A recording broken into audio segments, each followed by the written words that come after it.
सबसे पहली बात, भगवान राम, जिस राम के 500 साल के इंतजार के बाद प्रतिष्ठा से आज जनमन प्रफुल्लित है, सारा विश्व आंदोलित है, वो भगवान राम की तरुणाई, भगवान राम की तरुणाई को जगाने वाले, उसको तराशने वाले और भगवान राम की तरुणाई को तराश करके समस्त रक्ष संस्कृति के विरुद्ध में खड़ा करने वाले कोई आक्रांता, कोई संत क्रांतिकारी थे, तो उन्हें विश्वामित्र कहा जाता है। उन्होंने तैयार किया भगवान राम को।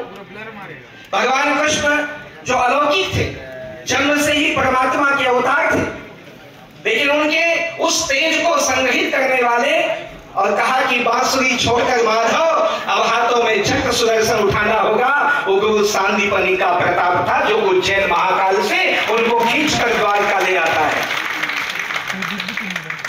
जब सारा देश मुगल आक्रांत से व्यथित था, तो ऐसे समय में किसी शिवाजी महाराज को हिंदू पद पातशाही की स्थापना करने के लिए प्रेरित करने वाला वो और सौर तेजोमय पुरुष कौन था?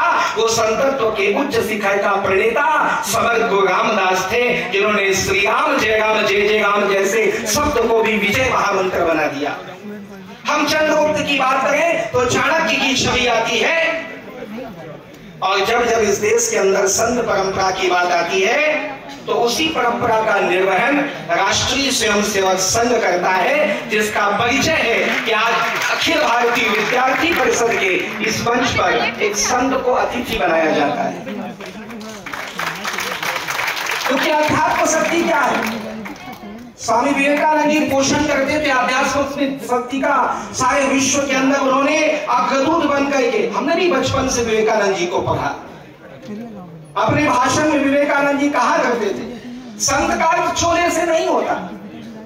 संत कौन है? तो कहा संत वही हो सकता है जो अपने राष्ट्र के लिए और अपने धर्म के लिए सदैव प्रहरी बनकर, एक चौकीदार बनकर सजग रहता है, वो संत हो सकता है, दूसरा कोई नहीं। यही विवेकानंद आश्रम से पत्रिका चलती है, विवेक ज्योति में बचपन में पढ़ता था, तो एक शब्द स्वामी रामकृष्ण गुनगुनाया करते जो उल्लेखित है कि नाव बोझिल मेरे पूर्व के पाप से, सो न जाऊं यही डर सताता मुझे, इतनी शक्ति मुझे दो मेरे देवता, खुद जागूं जगत को जगाता चलूं, वो संत होता है।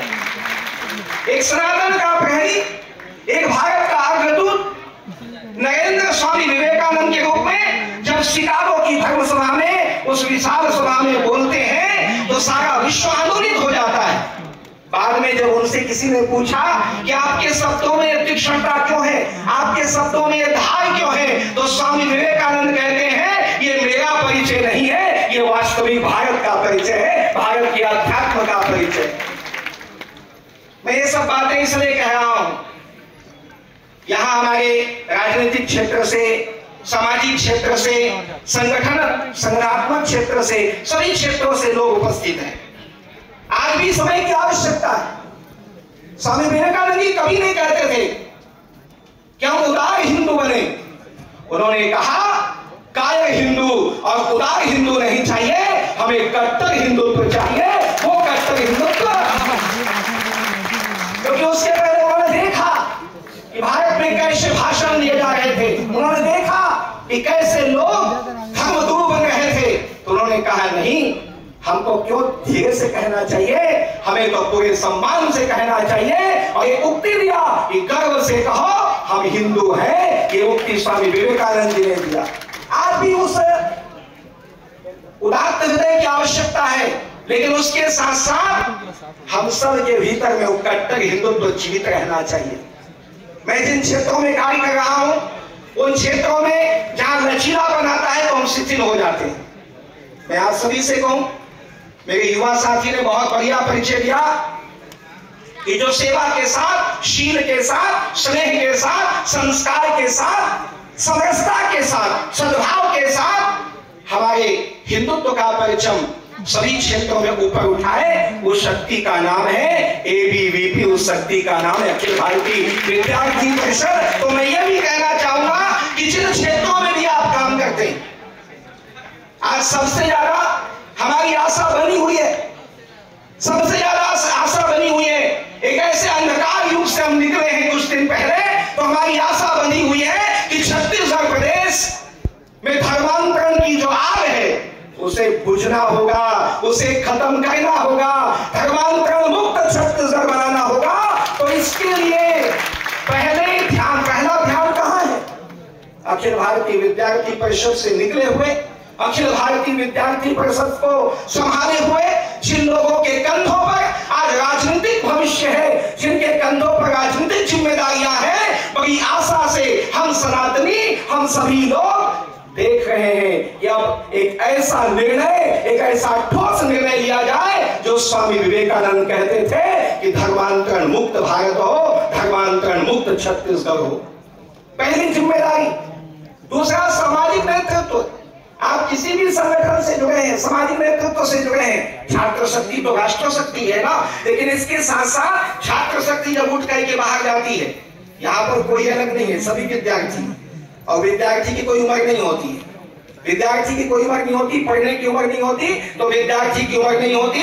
विद्यार्थी परिषद में जो भी है वो किसी भी उम्र के हैं। आज एक तिथि है कि हमारे विद्यार्थी मंच में बैठे हैं, हमको समझना चाहिए हम तो युवा है, हमारे भीतर तो युवा चेतना है। इसलिए किसी भी क्षेत्र में आप काम कर रहे हो, धर्मांतरण को मुंहतोड़ जवाब देने की आवश्यकता है। हमारे जो महापुरुषों ने, संगठन को खड़ा करने वालों ने, हमारे संतों ने जो दिवा स्वप्न देखा है, उस दिवा स्वप्न को पूर्ण करने के लिए हम सबको इस राष्ट्र के में आहुति देना होगा। थोड़ा समय निकालकर, थोड़ा विचार करके इस दिशा में और क्या अच्छा किया जा सकता है, इसके लिए साथ देना होगा। मेरे परिचय के साथ एक छोटा सा शब्द जोड़ा गया कि वनवासी क्षेत्रों में, ग्राम क्षेत्रों में संस्कार वाहिनी बालक राज्य चलाते हैं। देखिए, आप आंदोलन करते हैं, आप धर्मांतरण को रोकने के लिए विभिन्न कार्य करते हैं, बड़े बड़े आंदोलन करते हैं, हम बहुत सारा क्रांतिकारी कदम भी उठाते हैं, आंदोलन भी करते हैं, और जहां जरूरत पड़े तो सिर भी कुचलते हैं उन विधर्मियों का। लेकिन इसके साथ साथ एक बहुत जरूरी विषय है, वो जरूरी विषय को, उस पीड़ा को, दर्द को सरगुजा के जंगलों से, बस्तर के उन भीड़ों से मैंने अनुभव किया। तो पूरे प्रदेश के लिए पाटेश्वर धाम के द्वारा और मेरे संस्कार वाहिनी के द्वारा जो आप में से हैं, एक खुला निमंत्रण है कि हमारे जो भी भाई बहन और आप काम करने वाले कार्यकर्ता, आपको जहां भी धर्मांतरण को रोकने के लिए, और जो लोग पैसे के लालच में धर्मांतरित हो रहे हैं, उनके लिए किसी प्रकार की भी आर्थिक समस्या आती है, तो वो सारी आर्थिक समस्या के लिए केवल एक मेरा मोबाइल नंबर पूरे प्रदेश को मैंने दिया है। आप मुझे कहें, तन मन धन से समर्पित कम से कम 15,000 लोग तैयार हैं जो इसके लिए काम करेंगे। मैं आप सबको ये भी कहूं कि धर्मांतरण के साथ साथ एक बहुत बड़ी समस्या जो हमारे साथ चल रही है अभी, युवा शक्ति नशा की हो जाती है। स्वामी विवेकानंद जिस पे बहुत बोलते थे, मुझे ज्यादा नहीं कहना, लेकिन आज के समय में हम अपने से शुरुआत करें और अपने अपने कैंपस में, अपने अपने क्षेत्र में, अपने अपने कार्य क्षेत्र में, और जहां तक हो सकता है नशा मुक्त समाज बने, हमारा युवा जो है नशा से मुक्त बने, बहुत जरूरी है। देखो, कृतित्व जब दिखता है तब जब हमारे भीतर आदर्शों का साया हो, और वो आदर्श और संस्कार तभी बनेंगे जब हम अपने होश हवास में हो। हमारा होश यदि नहीं रहेगा, नशा पी करके, नशा खा करके हमारी युवा पीढ़ी जब पूरी रहेगी, तो कोई भी व्यक्तित्व शैली जो है ऊपर उठने वाली नहीं है। अखिल भारतीय विद्यार्थी परिषद से मेरा रिश्ता बहुत पुराना रहा है, लगभग 25 साल से।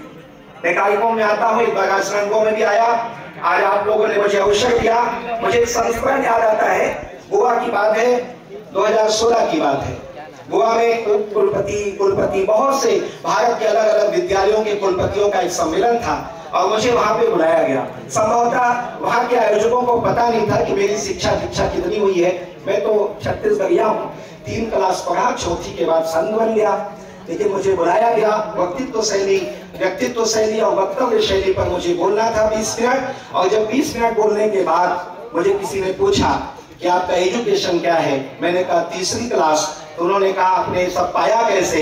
मैंने कहा जो समाज को पढ़ जाता है वो संपूर्ण संसार को पढ़ जाता है। मैंने समाज को पढ़ा है, समाज को जिया है। एक संत होने के नाते अभी हमारे अतिथिगणों में से कह रहे थे वक्ता कि हमारे पास तो समय इसके लिए कम होता है, हम व्यापार में रहते हैं, हमारे पास तो यही काम ही है बोलने का। तो अनुभव स्वतः आ जाता है। मैं आप सबसे पुनः निवेदन करूं, ये जो मंच है ये स्वाभाविक या सामान्य मंच नहीं है, ये कोई संयोग से और कोई सौभाग्य से मंच बनता है। आप सब लोगों का सम्मान करके ऐसा लग रहा था कि मैं स्वयं का सम्मान कर रहा हूं, क्योंकि आप सब मेरे अपने हैं, मेरे परिचित हैं, जुड़े रहेंगे, कार्य करते रहेंगे। और अगर मैं इतना ही कहूं, जो हमारा उद्घोष वाक्य होना चाहिए कि सिर्फ हंगामा खड़ा करना हमारा मकसद नहीं, हमारी कोशिश है कि सूरत बदलनी चाहिए और वीर पर्वत सी हुई अब पिघलनी चाहिए और इस हिमालय से कोई नई गंगा निकलनी चाहिए।